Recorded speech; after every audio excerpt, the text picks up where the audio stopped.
अब देखिए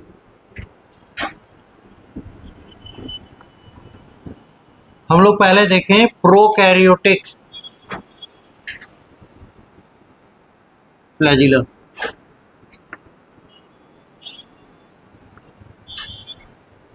ये बैक्टीरिया में होगा। ऐसे तो हम लोग बैक्टीरिया में फ्लैजिला का फंक्शन पढ़ चुके हैं, है ना, लेकिन उसका अल्ट्रा स्ट्रक्चर नहीं देखे, तो यहाँ पे अल्ट्रा स्ट्रक्चर भी देख लेंगे और उसका कंपैरिजन भी हो जाएगा। तो देखिए ये रहा इसका प्लाज्मा मेम्ब्रेन,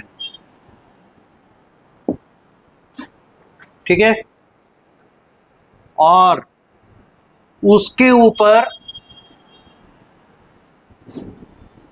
सेल वॉल, ये प्लाज्मा मेम्ब्रेन हो गया। इस तरफ साइटोप्लाज्म है। हम लोग बैक्टीरिया का पूरा वॉल, पूरा बाउंड्री नहीं ड्रॉ कर रहे हैं, एक सेक्शन लेके चल रहे हैं, ठीक है। साइटोप्लाज्म, साइटोप्लाज्म के इमीडिएट बाहर कौन होगा? Plasma membrane. प्लाज्मा मेम्ब्रेन के जस्ट ऊपर क्या होगा? Cell wall. सेल वॉल के ऊपर क्या होगा? कैप्सूल, ठीक है। अब देखिए तो कैप्सूल का कंपोजिशन हम लोग क्या लिखे थे? लिपोपॉलीसैकेराइड, सैकेराइड और म्यूकोपॉलीसैकेराइड। ये केमिकल है जिससे बना हुआ है, ठीक है। तो अगर म्यूकोपॉलीसैकेराइड है तो एलपीएस कहलाएगा और लिपोपॉलीसैकेराइड है तो एलपीएस कहलाएगा। जस्टिफाइड? एलपीएस, एमपीएस, ठीक है। अब देखिए सेल वॉल किससे बना होता है बैक्टीरिया का? पेप्टिडोग्लाइकेन।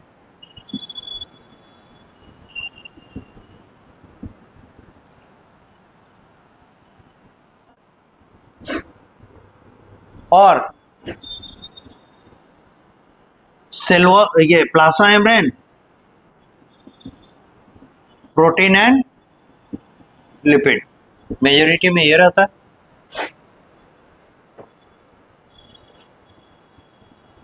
तो इसमें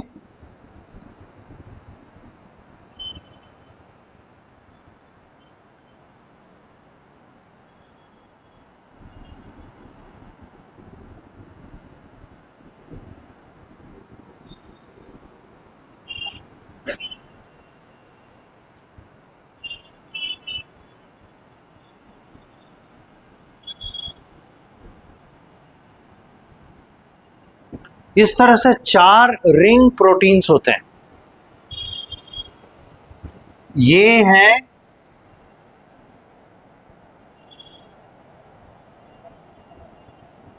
फोर डिफरेंट रिंग प्रोटीन्स, ठीक है। और इस हिस्से को जो चाबुक की तरह लहरा रहा है ना, इसे हम लोग कहते हैं फिलामेंट।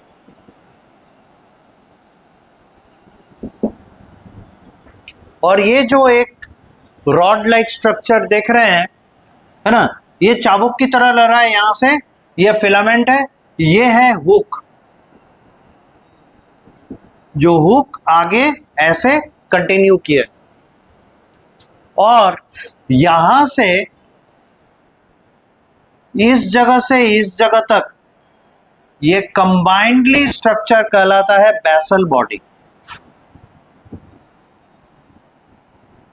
जिस बेसल बॉडी में 4 प्रकार के रिंग्स होते हैं या रिंग प्रोटीन्स होते हैं। तो इस बेसल बॉडी का काम होता है इसे जकड़ के रखना, ताकि जब फ्लैजिला मूव करे ये बैक्टीरिया के सरफेस में से खुल के निकल नहीं जाए।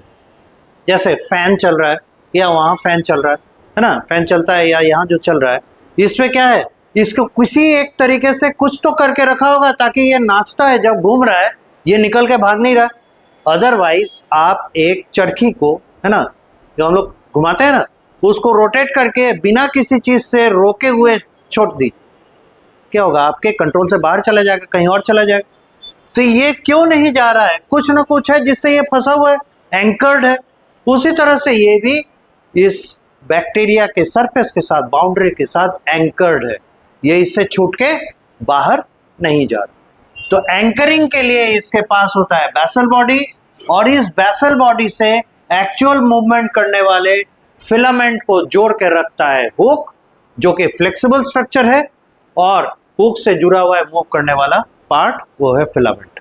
ठीक है, अब एक चीज और बता दें, ये फिलामेंट बना होता है मेड ऑफ फ्लैजिलीन प्रोटीन। ये जो फिलामेंट है ये बना हुआ होता है फ्लैजिलीन प्रोटीन का। ठीक है, यहां तक पूरा कीजिए।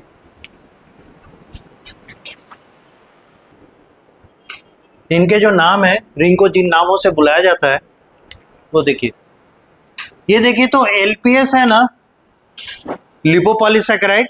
मोस्टली ये एक्चुअली ये वाला जो रिंग होता है, ये क्या कहते हैं, कैप्सूल वाला जो रीजन होता है, उसका काम क्या होता है, सेल वॉल को प्रोटेक्ट करना। और ये ऐसे मटेरियल से बना है जो स्लाइमी होता है, मतलब फिसलने वाला। जैसे कभी मछली पकड़ने का कोशिश किए, घर पे तो फिश टैंक होगा ही, तो उसको जब उठाने की कोशिश कीजिएगा, you will find that it slips out, भाग जाता है। क्यों? उसका बॉडी बहुत ही स्लाइमी होता है, फिसलन वाला। तो वो जो रिलीज करता है दैट इज कॉल्ड म्यूकस। ठीक है, तो इसमें कुछ ऐसे मटेरियल्स हैं जो बेसिकली या प्राइमरी जो मटेरियल इसमें होता है वो है पॉलीसैकेराइड, वो एक प्रकार का शुगर है, कार्बोहाइड्रेट है। पर उसके साथ उसको वाटर से थोड़ा टॉलरेंट बनाने के लिए लिपिड का भी मॉलिक्यूल्स यानी फैट रिच मॉलिक्यूल्स भी जुड़े हुए रहते हैं। ठीक है, तो दोनों का कॉम्बिनेशन क्या हो गया, लिपिड एंड पॉलीसैकेराइड, लिपोपॉलीसैकेराइड। ठीक है, और लिपिड, और इसका नेचर हो जाता है म्यूकस जैसा, इसीलिए इसको म्यूकोपॉलीसैकेराइड भी कह सकते हैं। ठीक है, तो उसी आधार पे इस रिंग का नाम पड़ा L ring, because it is representing lipopolysaccharide layer, lipopolysaccharide layer का रिंग। अब देखिए पेप्टिडोग्लाइकेन, ये किस चीज का कंपोजिशन है, सेल वॉल का भाई, और वो किसका, बैक्टीरिया का। तो इसी वजह से इस रिंग का नाम पड़ा पी रिंग। ठीक है, अब देखिए प्लाज्मा मेम्ब्रेन, इसका कंपोजिशन प्रोटीन एंड लिपिड, लेकिन इसमें जो रिंग रहता है इसको एमएस रिंग कहते हैं। अब एम से ना तो प्रोटीन ना लिपिड शुरू होता है, एस से भी नहीं होता, तो एमएस का फुल फॉर्म है मेम्ब्रेन स्पैनिंग, यानी पूरे प्लाज्मा मेम्ब्रेन के अंदर ये अपने आप को प्रेजेंट रखता है, इसीलिए इसे मेम्ब्रेन स्पैनिंग रिंग कहते हैं। और पूरे के पूरे प्लाज्मा मेम्ब्रेन में ये भरा हुआ रहता है, मतलब ये काफी थिकर रिंग होगा, ताकि प्लाज्मा मेम्ब्रेन की मोटाई के बराबर ये अपना साइज बना सके। ठीक है, तो इसीलिए इसको कहते हैं मेम्ब्रेन स्पैनिंग रिंग। और ये साइटोप्लाज्म में है, देख रहे हैं ना, ये साइटोप्लाज्म में है, इसीलिए इस रिंग को कहते हैं सी रिंग। सबके नाम के साथ हर एक रिंग का नोमेनक्लेचर होगा। ठीक है, तो यहां एम एस मतलब है membrane spanning ring.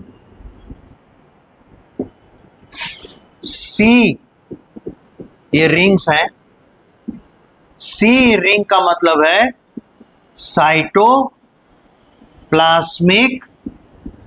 Ring. L ring का मतलब है लिपो पॉलीसैकेराइड रिंग। और पी रिंग का मतलब है पेप्टिडो glycan ring.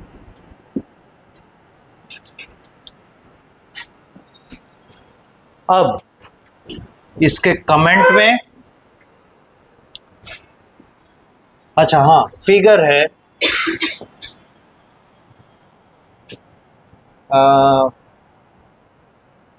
Detailed structure of a bacterial flagella. यह detail structure of a bacterial flagella, यानी बैक्टीरिया का फ्लैजिला। अब इससे पहली चीज हम लोग क्या देखते हैं, bacterial flagella has 3 components।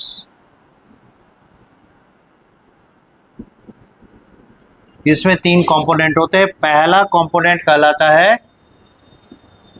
Filament, और ये क्या होता है, made of flagellin protein.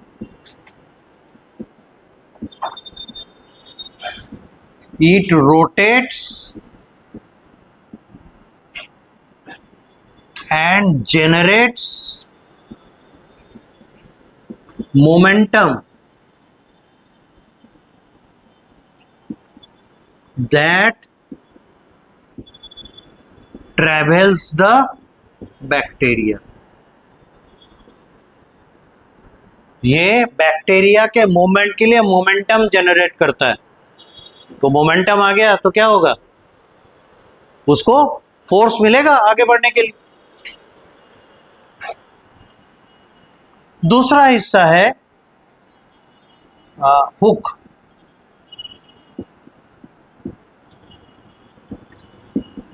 It is a proteins flexible structure that connects filament with the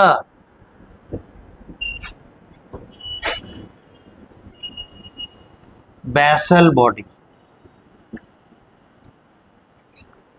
और तीसरा हिस्सा है basal body।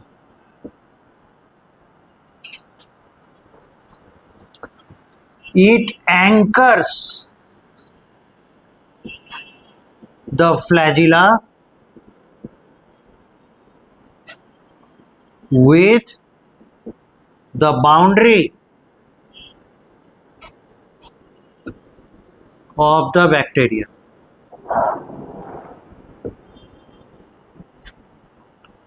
It has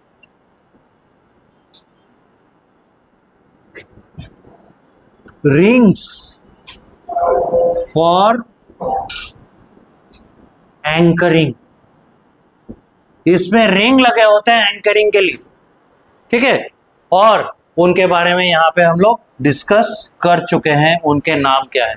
तो सिंपली इनका काम क्या होगा, जिस जगह पे वो है, जैसे लिपोपॉलीसैकेराइड लेयर पे है, जैसे पेप्टिडोग्लाइकन लेयर में है, वहीं पे फ्लैजिला को जकड़ के रखना, ठीक है।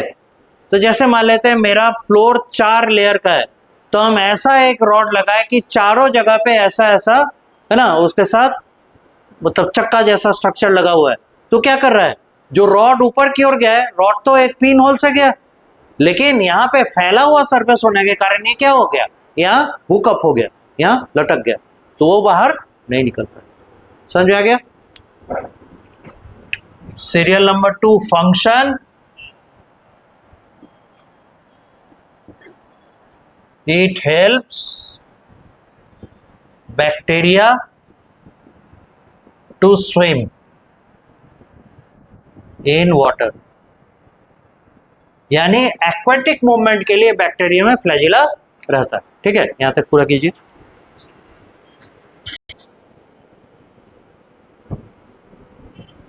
ये तो था प्रोकैरियोटिक फ्लैजिला। अब हम लोग को देखना होगा यूकैरियोटिक फ्लैजिला। और एक चीज है कि जो यूकैरियोटिक फ्लैजिला का स्ट्रक्चर होता है वैसा ही स्ट्रक्चर सिलिया का होता है, सिर्फ अंतर होता है उसका जो फिलामेंट वाला हिस्सा है जो कि रोटेट करेगा उसके साइज का। अगर वो छोटा है तो वो कहलाएगा सिलिया, और अगर वो बड़ा है तो वो कहलाएगा फ्लैजिला। बस इतना ही का अंतर है। बाकी स्ट्रक्चर वाइज, कंपोजिशन वाइज कोई अंतर नहीं होता है। राइट, बिठा दे पूरा।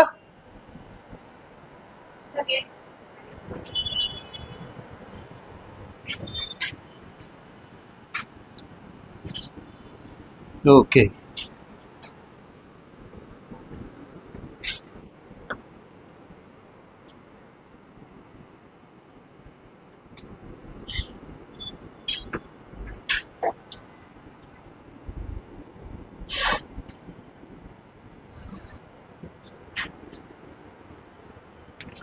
तो हम लोग को तो यूकेरियोटिक फ्लैजिला एनिमल सेल में देखना है।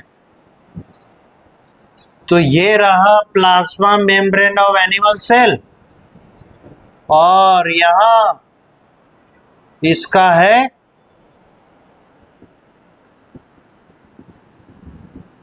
बेसल बॉडी, और इसके साथ लंबा सा थ्रेड लाइक स्ट्रक्चर लगा है। यहां इसे फिलामेंट नहीं कह के एक्सोनिन कहते हैं। ठीक है, ये फिगर फर्स्ट। अब इस एक्सोनिन का क्रॉस सेक्शन, क्रॉस सेक्शन समझ रहे हैं? जैसे मान लीजिए ये एक्सोनिम है, ऐसे गया ना, तो हम इसको ऐसे करके काटें हॉरिजॉन्टली, और काटने के बाद इसको माइक्रोस्कोप के नीचे लगाकर देखें कि इसमें है क्या। तो इस तरीके से जो स्ट्रक्चरल स्टडी किया जाएगा उसे कहेंगे CS, मतलब क्रॉस सेक्शन। तो इसका हम लोग लिए क्रॉस सेक्शन। अब इस क्रॉस सेक्शन के अंदर हम लोग को दिखता क्या है वो देखिए।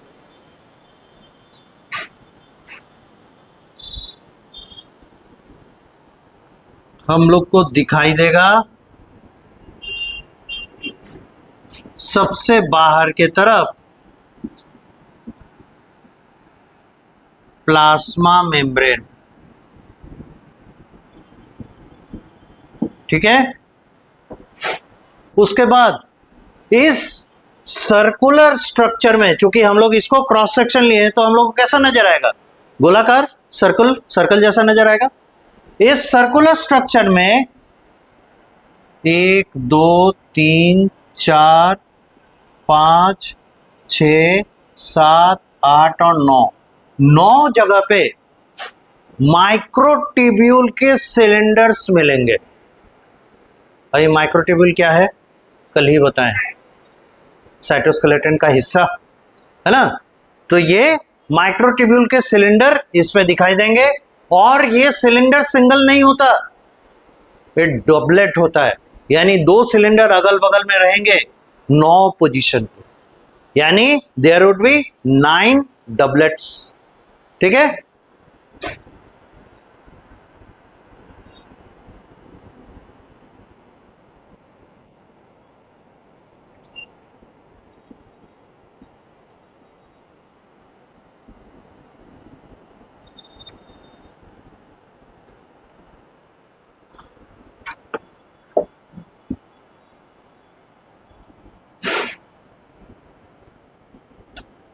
और सेंटर में 2 सिलेंडर रहता है। ठीक है, और ये घिरा हुआ रहता है, और ये सेंटर के सिलेंडर्स आपस में कनेक्टेड रहते हैं। यहां तक पहले पूरा कीजिए, क्योंकि ये धीरे धीरे कॉम्प्लिकेटेड होगा, इसलिए एक बार में पूरा नहीं। अब इसमें जो है ये जो डबलेट्स हैं, है ना, ये तो हम लोग समझ रहे हैं माइक्रोट्यूब्यूल के सिलेंडर है। तो आप बोलिएगा सिलेंडर है और सर्कल जैसा दिख रहा है, तो भाई ये भी सिलेंडर है और ये भी सिलेंडर है। सिलेंडर कैसा होता है? ऐसा ही स्ट्रक्चर होता है ना, लंबा ट्यूब लाइक। पर इसको अगर हम काटेंगे तो अगर एकदम सामने से फ्रंट से दिखेगा तो क्या लगेगा? 2 अगल बगल में सर्कल है, यही चीज है। ठीक है, अब क्लियर हुआ? और इसको आप देखेंगे तो ये बड़ा है, पर हम इसको टॉप व्यू ले रहे हैं तब ये ऐसा दिख रहा है। अब देखिए इन सिलेंडर्स में एक को ए तो दूसरे को बी कहते हैं।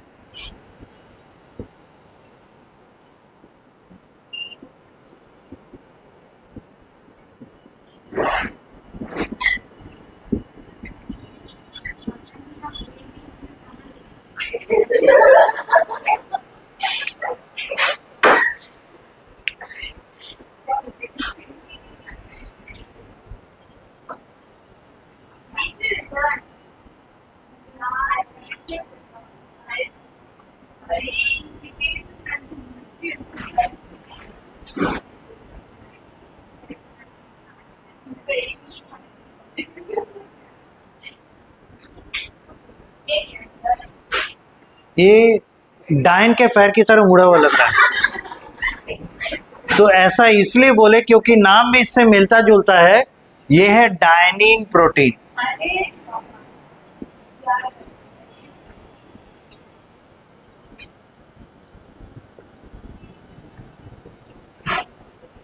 और इसके साथ एक प्रोटीन लगा हुआ रहता है,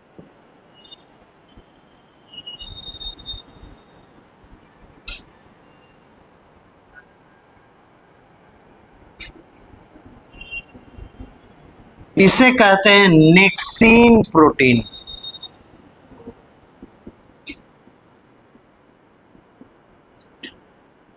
तो ये देखिए टांग मुड़ा हुआ है तो डायनिन याद रहेगा, और डायन के साथ उलझना, उलझ जाएगा तो नेक्सस मतलब होता है उलझना, तो वहां से याद रखिएगा ये नेक्सिन है और वो डायनिन।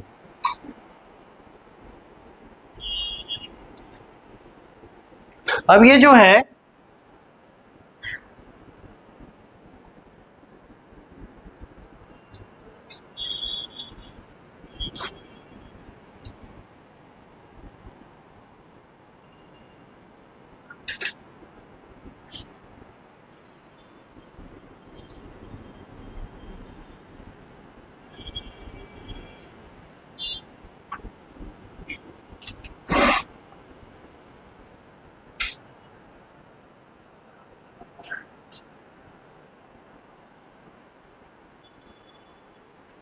ये है स्पोक प्रोटीन।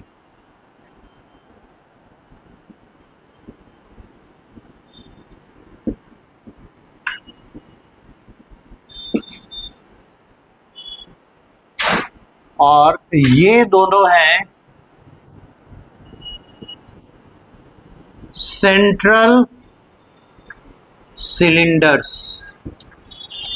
Of microtubule.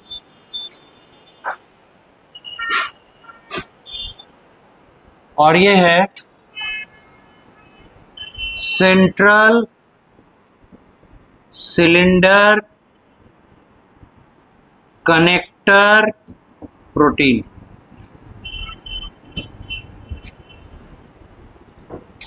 ये है फिगर, क्रॉस सेक्शन ऑफ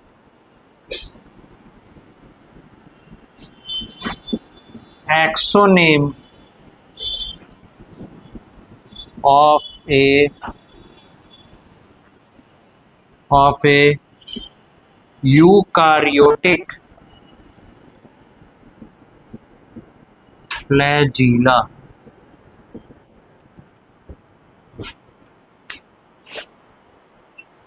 ठीक है, पूरा कीजिए। चलिए,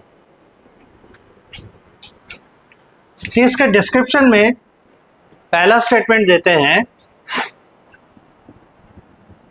the outer cover of A flagella is made of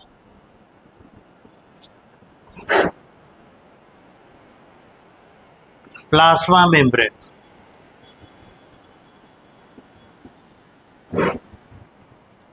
Serial number 2, it has two parts, axoneme and basal body। देख ही रहे हैं, प्राइमरी स्ट्रक्चर से इसमें दो हिस्से मिले, एक्सोनीम और basal body. Serial number 3, the axoneme is made of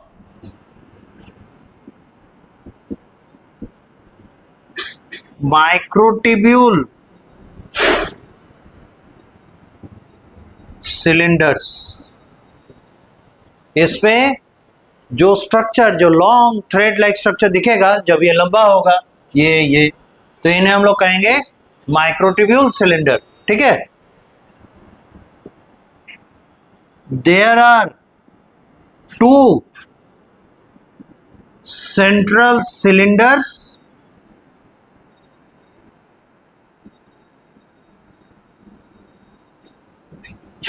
and at the boundary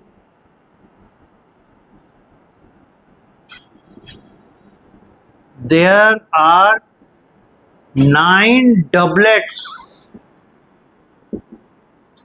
of equidistant, लगभग सबसे बराबर दूरी रखने वाला इक्विडिस्टेंट सिलेंडर्स। ठीक है,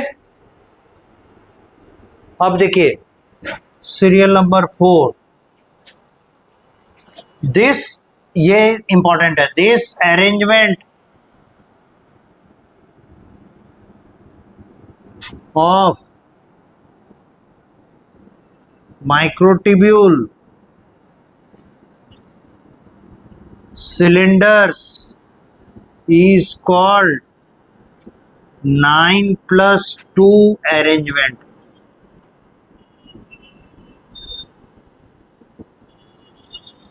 इसी को 9+2 arrangement of microtubule filaments and microtubule cylinder कहते हैं। ठीक है, यहां तक नोट कीजिए।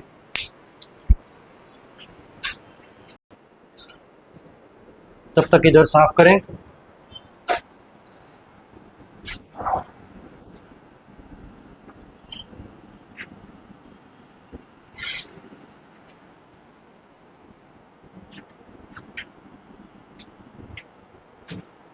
इस इक्विडिस्टेंस सिलेंडर्स के बारे में भी बात हो गई है ना, और सेंटर में 2 सिलेंडर है ये भी बता चुके हैं, और इसी को 9+2 अरेंजमेंट ऑफ सिलेंडर्स कहते हैं। Serial number 5, the axonym is responsible for generating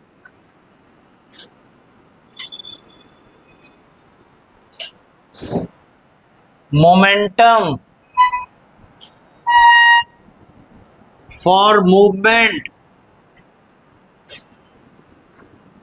by dynein, Nixin,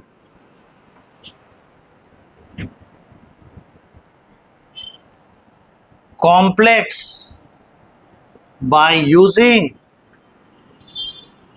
ATP breakdown as a source of energy। जब लिविंग सिस्टम में कोई फंक्शन किया जाएगा तो उसके लिए एनर्जी चाहिए, and that energy is given by the breakdown of ATP, तभी तो उसे एनर्जी करेंसी कहते हैं, जो माइटोकॉन्ड्रिया में हम लोग देख चुके। तो माइटोकॉन्ड्रिया जो इतना इतना एटीपी जनरेट करता है उसका होगा क्या, इन्हीं सब काम में यूज होगा। तो यहाँ देखिए इस एटीपी को ब्रेक करके जो केमिकल एनर्जी निकलता है, that chemical energy is converted into mechanical energy, और मैकेनिकल एनर्जी से फिर वो क्या करता है, रोटेशन एक्वायर करता है। तो ये आप देखे ही हैं, यहाँ लंबा सा फिलामेंट जैसा डायग्राम था किसका, एक्सोनिम का। तो इसी एक्सोनिम के मूवमेंट के कारण इस तरीके से ऐसे घूमता है, लाइक दिस, बुक में भी देखिएगा दिया हुआ होगा, लाइक दिस, ऐसे घूमता है। और बैक्टीरिया का जो क्या कहते हैं फिलामेंट है फ्लैजिला में, वो ऐसे घूमता है, लाइक दिस, ये इस तरीके से, और इसका ऐसे, बैक्टीरिया का ऐसे चलता है। रीजन क्या है, वो पानी को पीछे की ओर धकेलता है तो बैक्टीरिया आगे की ओर मूव करेगा, और ये अपने आप को तैराने के लिए काफी तेजी से ऐसे सर्कुलर मोशन करता है। तो और ऐसे, तो अगर ये लगातार ऐसे मूव कर रहा है तो क्या होगा, पानी या वाटर मीडियम, एक्वेटिक मीडियम अंदर की ओर आएगा, तो इसे फोर्स देगा, थर्स्ट देगा, सेल आगे की ओर बढ़ेगा। इस तरीके से ये मूव कर सकते हैं। समझ में आ गया। Number 6, the basal body is embedded. Embedded होना मतलब, एम्बेड होना मतलब दबा हुआ होना, धसा हुआ होना, embedded into the animal cell boundary, that is plasma membrane. Animal cell boundary यानी प्लाज्मा मेम्ब्रेन में एम्बेडेड रहता है बेसल बॉडी। तो इस तरीके से ये पिछले वाले का ही मॉडल फॉलो कर रहा है। तो कितनी भी तेजी से ये मूव करे, ये सेल से डिटैच नहीं होगा, because it is anchored there. अब यहां पे एक इंपॉर्टेंट सेंटेंस लिखेंगे, serial number 7, the structure of the basal body is similar to the centriole, which is also made of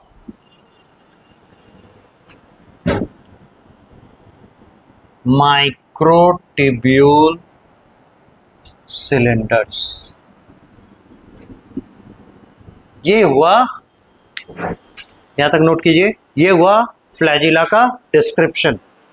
ठीक है, अब फंक्शन जान ही रहे क्या करेगा, प्रोड्यूस करेगा movement.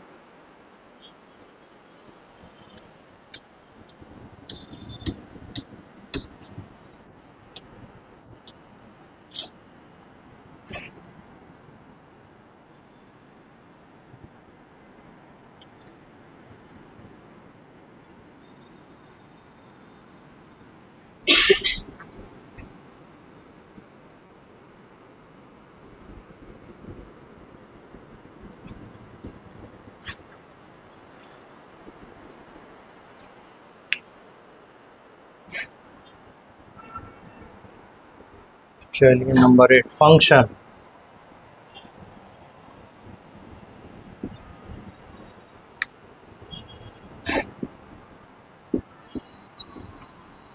The function of flagella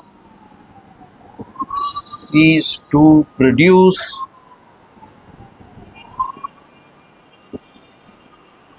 movement for swimming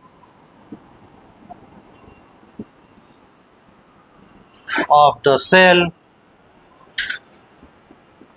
in an aquatic medium।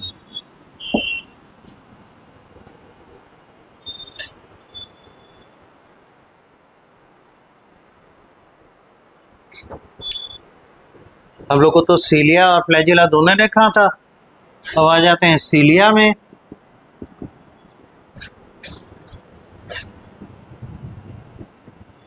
The only difference between the structure of a cilia and eukaryotic flagella, किस में देख रहे हैं, स्ट्रक्चर में difference, is that the size of axoneme is much smaller in cilia but large in flagella। पहला introductory sentence कि सीलिया flagella में structure wise अंतर यही है कि केवल और केवल एक्सोनीम जो एक्सटर्नल पार्ट है उसका साइज, आकार छोटा होता है सीलिया में बनिस्बत की फ्लैजिला के। बाकी स्ट्रक्चर में कोई अंतर नहीं, उसमें भी एक्सोनीम, उसमें भी बेसल बॉडी, इसमें भी एक्सोनीम, इसमें भी बेसल बॉडी, उसमें भी 9+2 अरेंजमेंट, इसमें भी 9+2 अरेंजमेंट, यहाँ तक सिमिलरिटी। अब है फंक्शन, तो वहाँ पे डिफरेंस आएगा। Serial number 2 function.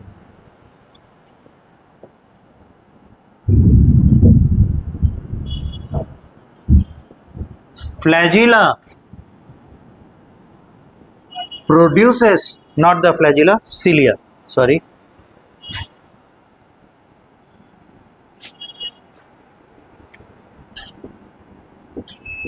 cilia produces movement in the surrounding water or any other medium or particle। तो ये क्या करता है, अपने आसपास सेल पर पाया जाएगा जहां जिस सेल पे, उस सेल के आसपास के मीडियम में मूवमेंट प्रोड्यूस करता है कि भाई जाओ आगे बढ़ो। और फ्लैजिला क्या करता है, सेल को ही आगे बढ़ा देता है। और यहाँ सिलिया रखने वाले सेल अपने आसपास के पदार्थ को आगे बढ़ाते हैं। ठीक है, तो दोनों के बीच में डिफरेंस पता चला, कैसे वो आगे बताएंगे। पर ये तो समझ में आया ना, ये अगल बगल की चीज को आगे बढ़ाएगा। It is something like that. Onam और पोंगल में वो नौका दौड़ देखे हम लोग, तो उसमें क्या होता है, एक साथ सभी नाविक क्या करते हैं, उसका जो रोइंग स्ट्रैंड है उसको उठाता है, पानी को पीछे की ओर धकेलता है, नाव क्या होता है, आगे बढ़ता है। तो सिलिया एक साथ सभी उठते हैं और एक साथ पीछे की ओर जाते हैं। एक साथ उठेगा, एक साथ पीछे। तो सिलिया का मूवमेंट ऐसे होता है, लाइक दिस, और flagella movement like this. So this is the difference between the method of movement of cilia and flagella, and the difference between the function of the cilia and flagella is this. ठीक है, एक जो है cell को ही move कराता है, दूसरा cell के अगल बगल के पदार्थ को मूव कराता है। ऐसा करने के लिए इसे मल्टीपल होना पड़ेगा, अकेले तो कर नहीं पाएगा। और यही बात है कि cilia always occurs in a bunch and over the surface of the cell.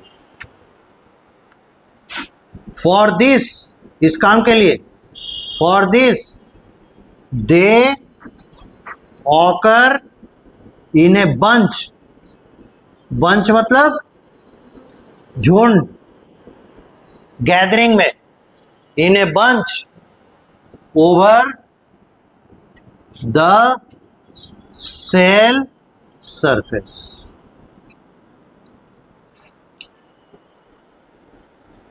ठीक है, यहां तक नोट कीजिए।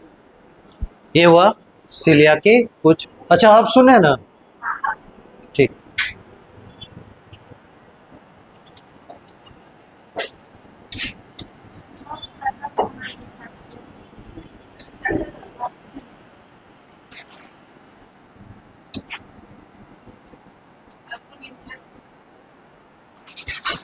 जो न्यूक्लियस है वो एक जंक्शन पॉइंट है अगले चैप्टर के लिए।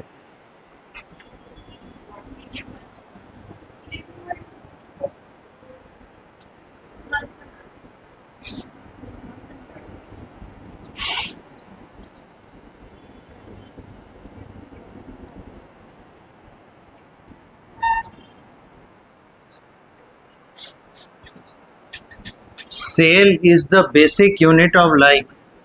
जो सेल पर यानी लाइफ पे ज़्यादा मेहनत करेगा उसे क्या होगा, और ज़्यादा बेनिफिट मिलेगा। इंट्रोड्यूस करके पढ़ाया, कोई इंट्रोडक्शन था। सीधे अगर सेल को 11th में इंट्रोड्यूस किया जाता, बोलते ये क्या होता है, तो ये वाला फैक्टर नहीं आने देना। नहीं, वो लगेगा, पर वो लगना बंद इसलिए हो जाएगा क्योंकि इस चैप्टर का अगले चैप्टर से, अगले चैप्टर का उसके अगले चैप्टर से कहीं ना कहीं लिंक है, इसीलिए। अब यहाँ आइए वापस। Example of some structures.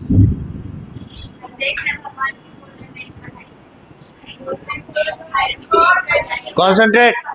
Where cilia are found.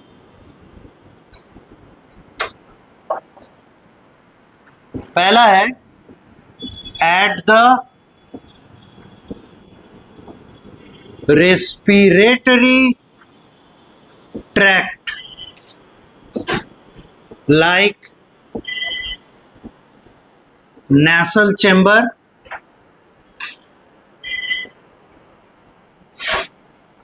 trachea, bronchi, etc. तो रेस्पिरेटरी सिस्टम के हिस्सों में ये सीलिया वाले सेल्स पाए जाते हैं और इसी के वजह से हम खांसते हैं और छींकते हैं। और इसका पावर आप इमेजिन कीजिए, जब हम छींकते हैं तो we blow air around 120 to 150 kilometre per hour. This is the strength of the cilia. तो आप इससे अंदाजा लगा सकते हैं, इतने पावरफुल ब्लो में पेड़ उड़ जाता है, तो आपके लंग्स में अगर कोई कण फंसा हुआ होगा, कोई माइक्रो ऑर्गेनिज्म अगर घर बना रहा होगा, क्या वो टिक पाएगा?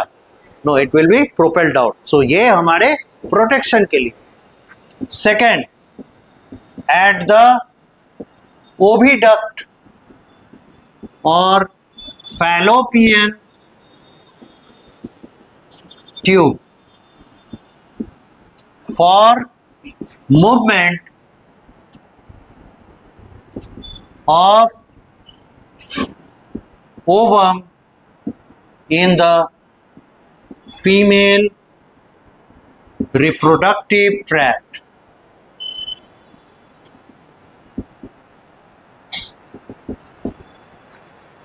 और ओवम क्या है? यह है फीमेल गैमेट।